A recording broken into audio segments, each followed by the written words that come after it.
So next step ನಾವು Python ಹೇಗೆ ಕಲಿಯೋದು ಅಂತ ನೋಡುವ.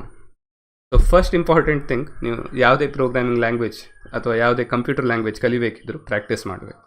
ಸೊ ನೀವು ಸುಮ್ಮನೆ ವಿಡಿಯೋಸ್ ನೋಡ್ತಾ ಹೋಗೋದು ಅಲ್ಲ, ಇಟ್ಸ್ ಲೈಕ್ ಮ್ಯಾಥ್ಸ್. ನೀವು ಪ್ರಾಕ್ಟೀಸ್ ಜಾಸ್ತಿ ಮಾಡಿದಷ್ಟು ನಿಮಗೆ ಜಾಸ್ತಿ ಬಿಲ್ಡ್ ಮಾಡುವ ಕೆಪಬಿಲಿಟಿ ಸಿಗ್ತದೆ, ಒಂದು ಕಾನ್ಫಿಡೆನ್ಸ್ ಸಿಗ್ತದೆ. ಅದಕ್ಕಾಗಿ ಹ್ಯಾಂಡ್ಸ್ ಆನ್ ಪ್ರೋಗ್ರಾಮಿಂಗ್ ತುಂಬ ಇಂಪಾರ್ಟೆಂಟ್ ಆಗಿರ್ತದೆ.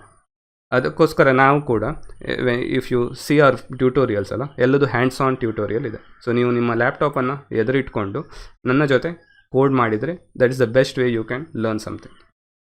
ನೆಕ್ಸ್ಟ್ ಸ್ಟೆಪ್, ಇವನ್ ನೀವು ಬಿಲ್ಡ್ ಮಾಡ್ತಾ ಬಿಡ್ತಾ ನೀವು ಸಣ್ಣ ಸಣ್ಣ ಪ್ರಾಜೆಕ್ಟ್ಸ್ ಮಾಡಬೇಕಾಗ್ತದೆ. ಸಣ್ಣ ಸಣ್ಣ ಪ್ರಾಜೆಕ್ಟ್ಸ್ ಅಂದರೆ ನಾವು ಈ ಟ್ಯೂಟೋರಿಯಲ್ನಲ್ಲಿ ಮಾಡ್ತಾ ಇದ್ದೇವೆ. ಸೊ ನೀವು ನನ್ನ ಜೊತೆ ಈ ಪ್ರೋಗ್ರಾಮಿಂಗ್ ಮುಂದೆ ಹೋಗಿದಾಗ ನೆಕ್ಸ್ಟ್ ವೀಡಿಯೋಸಲ್ಲಿ ನಾವು ಒಂದು ಸಣ್ಣ ಸಣ್ಣ ಪ್ರಾಜೆಕ್ಟ್ಸ್ ಯಾವ್ಯಾವ ಆ ಟಾಪಿಕ್ಕಿಗೆ ಒಂದು ಚಿಕ್ಕ ಚಿಕ್ಕ ಪ್ರಾಜೆಕ್ಟ್ಸನ್ನು ಮಾಡುವ. ಮತ್ತು ಈವನ್ ಇಂಟರ್ವ್ಯೂ ಕ್ವಶನ್ಸ್, ನೀವು ಇಂಟರ್ವ್ಯೂ ಕ್ವಶನ್ಗೆ ಪ್ರಿಪೇರ್ ಆಗ್ತಾ ಇದ್ದರೆ ಅದಕ್ಕೆ ರಿಲೇಟೆಡ್, ಆ ಟಾಪಿಕ್ಕಿಗೆ ರಿಲೇಟೆಡ್ ಇಂಟರ್ವ್ಯೂ ಕ್ವಶನ್ಸನ್ನು ಸಾಲ್ವ್ ಮಾಡ್ತಾ ಇದ್ದರೆ ನಿಮಗೆ ಆದಷ್ಟು ಕಾನ್ಫಿಡೆನ್ಸ್ ಬಿಲ್ಡ್ ಆಗ್ತಾ ಹೋಗ್ತದೆ. ಓಕೆ, ಆಮೇಲೆ ನಾನು ಏನು ನೆಕ್ಸ್ಟ್ ಕಲಿಬಹುದು, right? Python is just the base programming language. ಅದರ ನೆಕ್ಸ್ಟ್ ಏನೆಲ್ಲ ಕಲಿಬಹುದು ಅನ್ನೋದು ನಾನು ನಿಮಗೆ ಎಂಡ್ ಆಫ್ ದ ಟ್ಯೂಟೋರಿಯಲ್ ಹೇಳ್ತೇನೆ.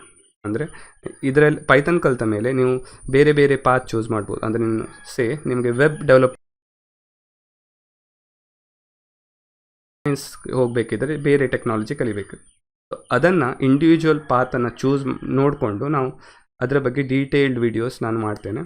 ಸೊ ನೀವು ಅದನ್ನು ಮುಂದೆ at the end of this tutorial ನಾವು ನೋಡುವ.